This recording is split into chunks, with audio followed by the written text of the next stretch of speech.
Why is it that the exact same price for the exact same thing can feel like a total ripoff on a Monday, but then feel like an absolute steal by Friday? Oh, man.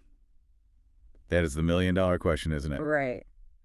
There is this quiet, weird contradiction that basically anyone who has ever bought or sold anything has felt at some point. I mean, the number has not changed at all. No, not one bit. The product is exactly the same, yet our feeling of what that thing is worth just swings wildly, completely based on the room it is presented in. Yeah, and it really exposes this massive flaw in how we think we make choices. Like we think we are so rational. Oh, totally. We love to believe we have this perfect internal scale that just measures quality or value. Like a machine. Exactly, like a machine. But reality shows something entirely different. Our feeling about a number flips because the human brain actually cannot judge a price in a void. It just cannot do it. No, it needs a relative comparison to make any sense of the world. It needs a starting line. Which brings us to the core mystery of what we are unpacking today. If you really look at the psychology of how people buy things, there's one major rule that keeps coming up. Yeah. 95% of a price is decided before a number is ever spoken out loud. It is wild when you really think about the mechanics of that. It really is. Okay, let's unpack this. Yeah. Because when you dig into it, you realize the very first number spoken in any deal silently controls every single number that comes after it. Every single one. Mm-hmm. And the crazy part is that this holds up even when both people in the room know for a fact that the first number is a total joke. Like, they know it is fake, but it still works. It completely bypasses our logical defenses. You cannot outthink it. Okay, before we get into the tactical side of this, like how to talk about your salary or price your services or even just buy a car, we have to look at the mental side first. We have to. We have to understand how the brain handles numbers when there is no context. Because from what I am seeing, our brains simply hate floating numbers. They cannot stand them. And the reason is that figuring out absolute value from scratch takes way too much mental energy. It is exhausting. Right. The brain is always trying to save calories, so it takes shortcuts. When you drop a price without a reference point, you are forcing the other person's brain to do some heavy lifting. And it does not want to do that. Never. So it will just grab the most easy reference point it can find to build a baseline. Anything close by. Anything. Almost always it will grab onto the cheapest or the most recent thing they saw. So if I am a consultant, right, Hmm. and I am pitching a big project and I do not give the client a frame of reference for the value I bring. Yeah, their brain just defaults to whatever is easiest. Like they might secretly compare my fee to the $50 they spent on lunch that day. Exactly. And suddenly you look wildly expensive. Just because of a sandwich. Right. It is called the anchoring effect. The very first piece of info a person gets serves as a mental anchor. And everything else relates to that? Everything, every judgment after that is not a fresh thought. It is just an adjustment from that first anchor. And we almost always stay way too close to the first number. Taking that idea a step further, it reminds me of walking into a really high-end luxury store. Oh yeah, the layout trick. Yes. You walk through the doors, and the very first thing you see is a watch on a velvet stand, and the price tag says $5,000. You see it and you just wince a little. You do. You think, whoa, that is a lot. But then you walk a few feet deeper into the store, and you see a pair of sunglasses for $500. And they get cheap. Suddenly, those shades feel like a highly logical, budget-friendly purchase. I mean, if you had seen the shades first, you might have laughed. You would have walked right out. Right. Yeah. But your brain just anchored to the $5,000. That store layout is the perfect real-world version of this. To understand how deeply wired this bug is in our heads, there's this famous test people talk about. The wheel thing, right? Yeah. The game show wheel. It beautifully shows how irrational we truly are. So they brought a literal game show wheel into a room, painted with numbers from 0 to 100. Just a random wheel. Totally random. They had people watch them spin it, let it land on a random number, and then right away ask those people to guess the percentage of African nations in the UN. Which is such a brilliant setup because those two things have zero connection. None. The spin of a wheel cannot possibly tell you about world politics. It's completely separate worlds. Exactly. But the wheel was actually rigged to stop at either 10 or 65. For the group that saw the wheel land on 10, their average guess for the UN question was 25%. Okay, pretty low. But for the group that saw the wheel land on 65, their guess shot up to 45%. Wow. That one test proved that human beings will anchor to whatever number is in the room, even if it is a blatant joke or from a carnival game. Thinking about what that means never stops being slightly scary. We love to think we are immune to that kind of mental trick. We all think we are the exception. But this exact mental bug changes the price of houses. It changes giant business deals. And most weirdly, it changes courtroom prison times. Oh, that is the darkest part. It really is. Judges can be swayed on prison times simply by having a lawyer throw out a crazy high number first. Which forces us to ask a really tough question. Yeah. If anchoring is a standard feature of the human brain, why do people constantly ruin their own anchors? Yes. Why do we do that? If setting a high anchor is the clear rule for success, why do so many people just naturally pull their own anchors down before the other person even speaks? Well, here's where it gets really interesting. Because I have always wondered, does our physical state actually control our ability to hold a price? 100% it does. Because you hear so much about the physical body when it comes to these money talks, which seems odd at first. It seems super odd until you look at what your nervous system is doing during a money chat. What is fascinating here is that a lot of people think they are just bad at asking for money. Like it is a personality flaw. Right? They think, I am just too nice, or I am bad at business. But it is mostly a physical problem. How so? Holding a high anchor requires you to say a number and then sit through the awkward quiet without a flinch. And that is so hard to do. It requires huge self-control, which lives in the logical part of your brain. And that part of the brain is deeply tied to how we physically feel. So we are talking about things like blood sugar drops or bad sleep actively ruining our deals. Basically, yes. Picture this. You are on a long, tense phone call. It is late afternoon, you skipped lunch, and you hit a caffeine crash exactly when the pricing part finally comes up. Oh, the worst timing. The worst. Your blood sugar is low, meaning your logical brain is weak.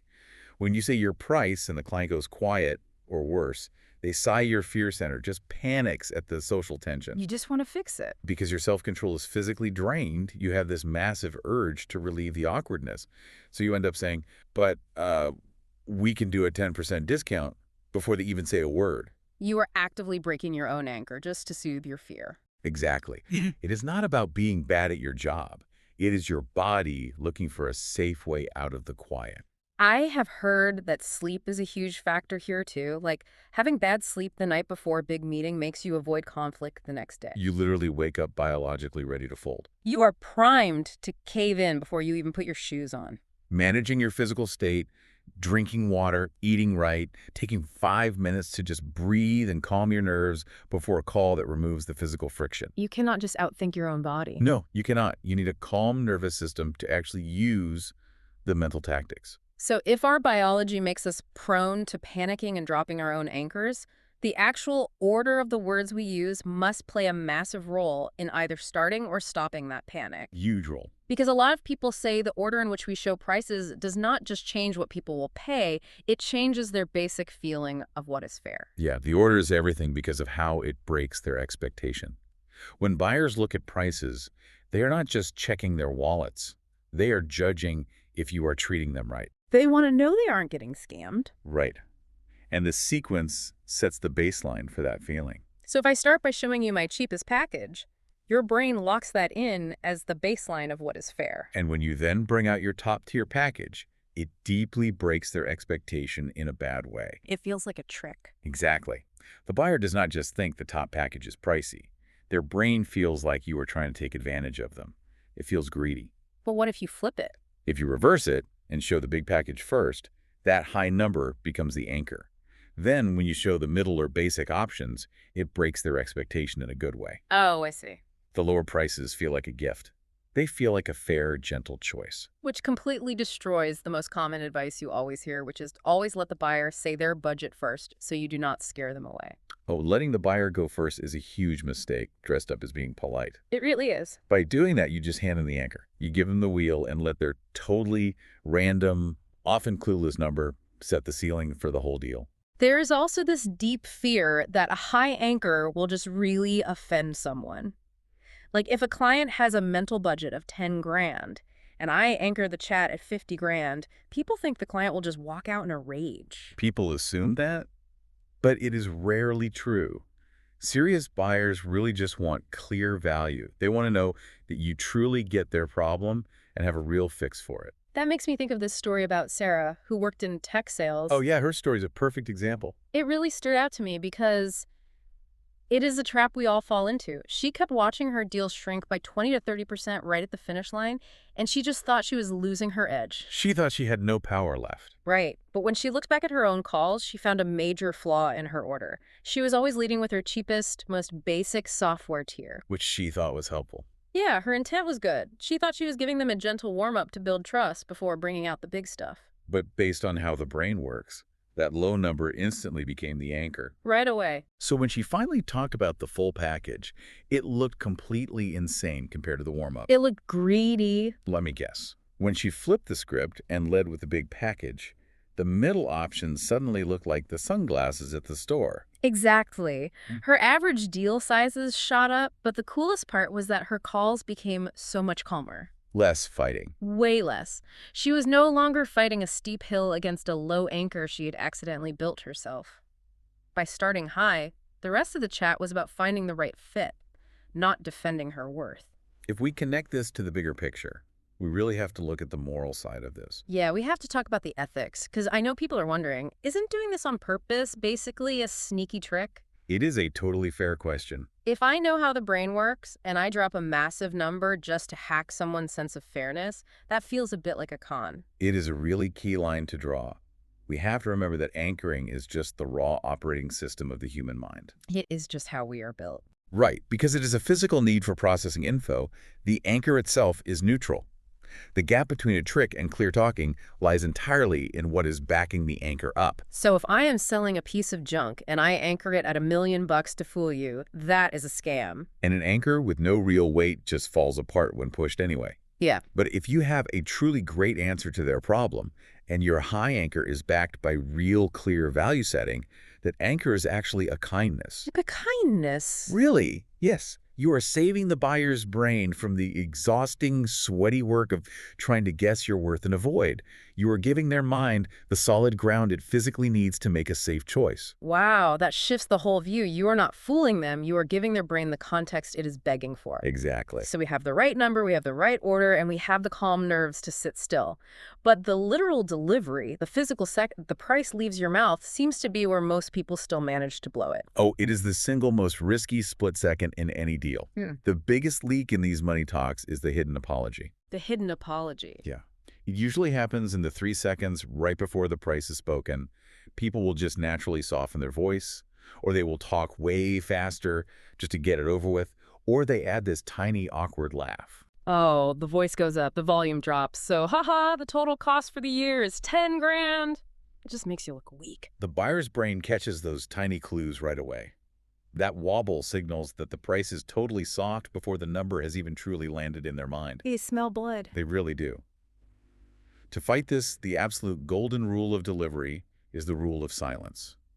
After you say the price, you must close your mouth and fight the physical urge to explain the number. It is funny, but in a real-world way, I think about this like telling someone you have a crush on them. Oh, that is a great way to look at it. You finally say, I really like you, and the quiet that hits right after is so deeply scary that you just start babbling to fill the gap. Just talking to stay alive. Right.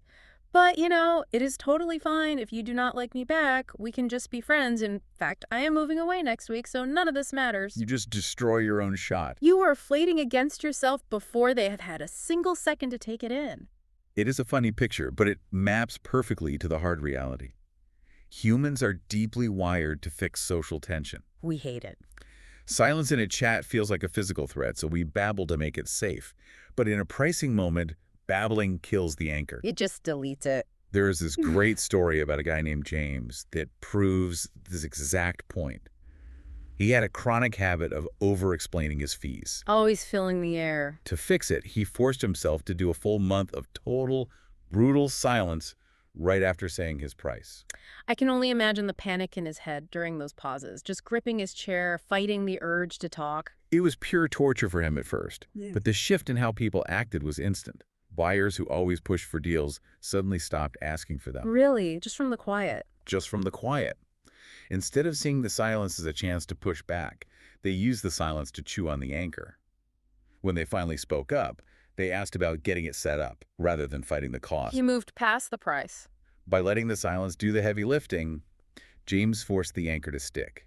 Stalled deals just started closing because he stopped offering unprompted gifts just to fill the dead air. So the rule is clear. Say the number, and then let the quiet do the work. But let us be real.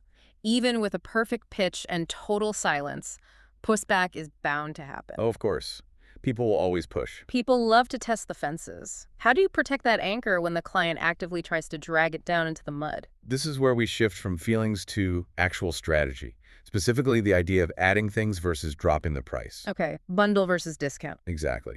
When a client pushes back on price, the rookie move is to offer a discount. Right. But from a mental standpoint, dropping the price is a total disaster. Because it permanently resets the anchor downward. You have basically proved to their brain that your first number was a lie. Precisely. It rewrites their mental code. Once a lower number is agreed on, the brain deletes the old high anchor and locks in the new, cheaper baseline. And you were stuck there forever. Every future chat, every renewal, every new pitch is now forever tied to that cheap baseline. To protect the anchor, you have to hold the line on the value. You bundle. So you add to it instead of shrinking it. You say, I cannot alter the price of the core package, but I can throw in this extra service for that exact same number. The anchor holds firm, but they feel like they won more value. You keep the money part identical, but you change what fits inside that box. And the absolute best way to make that anchor solid is how you frame it during the pushback. You have to compare your final number to something deeply real and deeply painful for them. Not just a random guess. Right. A huge mistake is comparing your price to a vague average, like, well, this is the standard market rate. The brain feels zero emotion about a market rate. It's too boring. Way too boring. Real hard comparisons hold anchors way stronger. So what does this all mean? It means you have to tie the price to a headache they are actively dealing with today. Exactly. I'm thinking of the story of Michael, the guy selling factory gear. Oh, Michael is the ultimate proof of this shift. For years, he lived under the idea that he needed to be liked to win deals. The nice guy trap. The nice guy trap. He would open his talks with what he called a friendly, easy number, just tossing out a low guess to quickly make friends. Which was by accident setting a weak anchor, making sure that any future pitch would feel like a betrayal to the client. It wrecked his margins for years. His big win happened when he dropped the friendly guess and shifted his anchor to a hard, literal cost. What did he use? Before he ever named the price of his gear, he would do the math on the exact cost of the factory's current downtime. That is smart. He would show them that their old, slow machines were bleeding 10 grand a day in lost time and dead labor. He made the pain of their daily problem way louder than the pain of his price. He set their daily cash bleed as the giant anchor and then put his gear's cost right next to it. By framing his price against the literal open wound of their lost time, his number suddenly shifted. It stopped looking like a scary cost and started looking like a super cheap rescue boat. And they jumped on it. His average deal sizes went through the roof. He did not use pushy tricks. He simply tied his anchor to a harsh reality the buyer was already living through. It totally flips the power dynamic. A high number, when it is strictly backed by the value of fixing a real mess, does not scare people off. Not at all. It sends a massive mental signal that says, I deeply understand how bad your problem is, and my fix is built to handle it. If we pull all these pieces together, winning these moments requires changing the story you tell yourself. You have to change your own mind first. You do. You have to move from believing that silence is scary to trusting that silence does the heavy lifting. It is an active, vital tool. It is doing the work for you. And you have to shift from thinking price is what I say to knowing that price is how I frame it. A number means absolutely nothing until you build a room around it. Which is such a deep truth that goes way beyond selling software or factory gear. This touches everyone listening right now. Oh, it applies to daily life. Completely. Whether you are a freelancer writing up a pitch, whether you are walking into your boss's office tomorrow to ask for a raise, or whether you are just trying to buy a house, you are always swimming in a sea of anchors. Always. You're either setting the baseline yourself, or you are letting someone else's brain set it for you. If we accept that this is simply how the human brain judges worth, it forces us to look at the bigger picture. How often are we letting outside forces set the anchors in our own private lives? That is a phenomenal thought to end on. Because if the way we process numbers controls everything from the price of a machine to the literal prison times given by judges, we have to look at the hidden anchors we carry around.